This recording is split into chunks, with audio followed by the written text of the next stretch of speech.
Hola a todos y bienvenidos una vez más a Tiagomed. Mi nombre es Santiago Zambracos, soy médico internista y el día de hoy traigo una serie de videos para ustedes dedicadas al manejo práctico y seguro de las bradicardias en el paciente hospitalizado.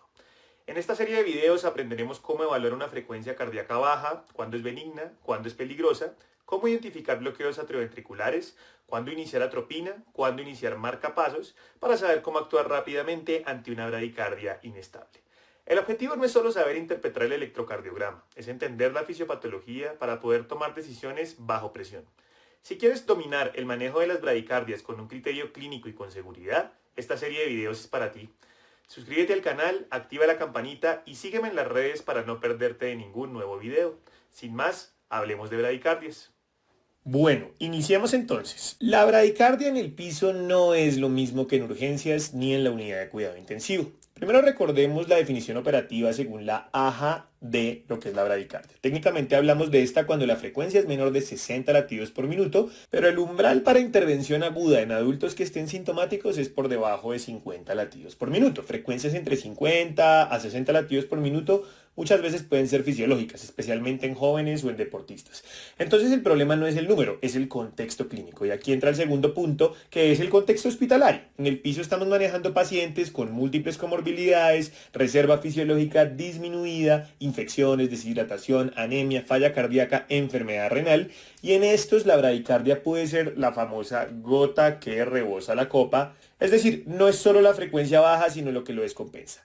Tercero, la polifarmacia y la iatrogenia. En hospitalización es muy frecuente que la bradicardia sea provocada por medicamentos, betabloqueadores, calcioantagonistas, amidodarona, digoxina, inclusive sedantes. También las interacciones medicamentosas y el deterioro renal pueden aumentar niveles plasmáticos de medicamentos que pueden hacer bradicardia. Entonces en el piso, antes de pensar en un marcapasos, pensemos en los medicamentos que tiene el paciente.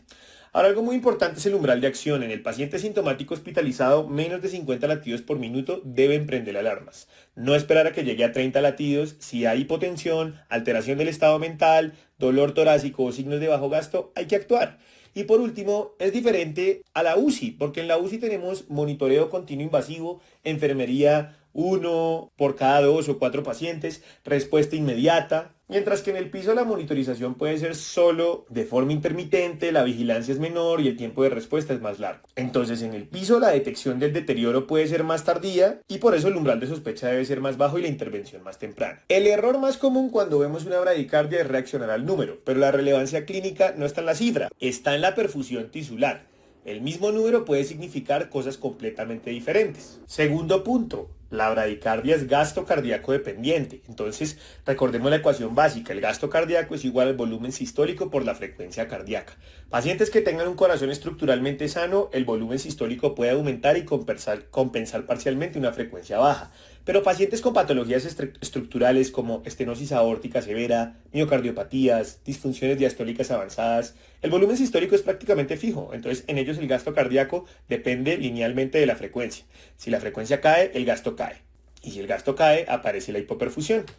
Tercer punto, nuestro objetivo no es tratar un número, es correlacionar los síntomas o signos de hipoperfusión, como hipotensión, alteración del estado mental, oliguria, angina, síncope, con la bradicardia. Si no hay una correlación clínica, pues no hay que intervenir de inmediato. Entonces tenemos dos ejemplos. Caso 1, joven atleta dormido con alto tono vagal, eso es fisiológico.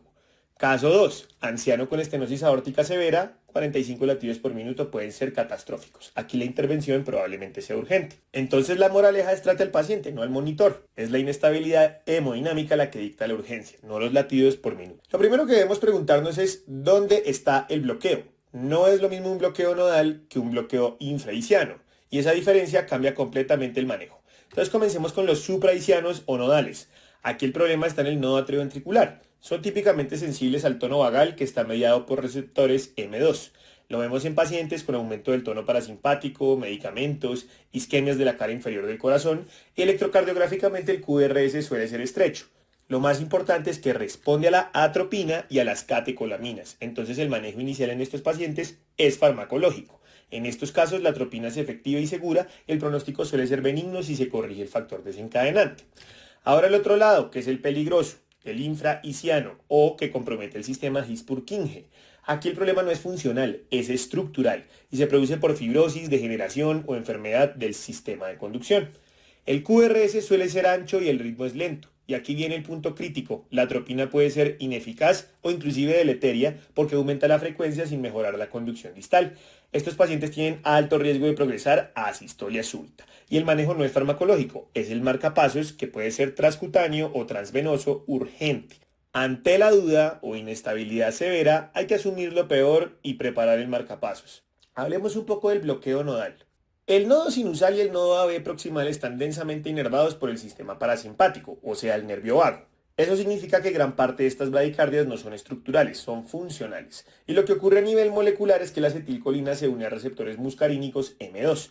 Eso lleva a hiperpolarización celular y disminuye la pendiente despolarización diastólica. En términos simples, la célula tarda más en disparar. No está dañada, está frenada y eso cambia todo. Porque si el mecanismo es vagal, es potencialmente reversible. ¿Qué entidades clínicas vemos aquí? La bradicardia sinusal, el bloqueo atrioventricular de primer grado y el bloqueo atrioventricular de segundo grado tipo MOVITS 1, el famoso fenómeno de Wenckebach. Todos ellos son típicamente nodales. Su pronóstico suele ser benigno, la frecuencia suele estar entre 40 y 60 latidos por minuto y el QRS suele ser estrecho. El bloqueo supraiciano rara vez progresa a sistolia súbita y permite el tiempo para pensar. Por otro lado, el sistema infraiciano, es decir, haz de His y ramas, son una historia completamente distintas, porque su bloqueo no tiene nada que ver con el tono vagal, tiene que ver con daño estructural. Entonces, la inervación vagal en el sistema distal es escasa o prácticamente nula, es decir que estas bradicardias no son funcionales, son anatómicas, generalmente secundarias a necrosis, por ejemplo en infartos anteriores, fibrosis degenerativas o enfermedades infiltrativas del miocardio como la amiloidosis. Es un sistema de conducción que está enfermo y eso cambia radicalmente la conducta.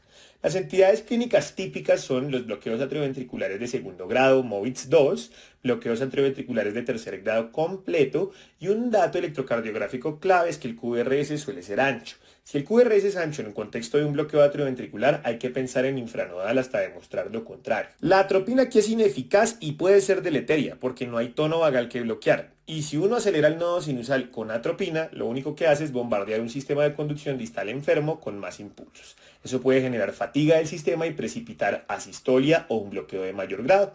El pronóstico aquí es ominoso. Los ritmos de escape son ventriculares e inestables. La frecuencia puede ser hasta menor de 35 latidos por minuto y el QRS suele ser ancho, aberrante y lento. Entonces este no es un paciente para observar, es un paciente para marcapasos.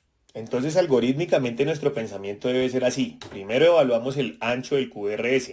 Si es estrecho es nodal, si es ancho es infranodal. Luego clasificamos el tipo de bloqueo atrioventricular. SMOVITS 1 suele ser nodal. SMOVITS 2 o de tercer grado con QRS ancho suele ser infranodal. Tercero, respuesta a la atropina. Si el contexto sugiere bloqueo nodal, pues use la atropina. Si sospecha infranodal, no pierda el tiempo con la atropina porque puede ser ineficaz e incluso perjudicial. Finalmente, si el bloqueo es infranodal o el paciente está inestable, no se demore con fármacos. Prepare el marcapasos, transcutáneo inmediato si hay inestabilidad o transvenoso urgente si es necesario.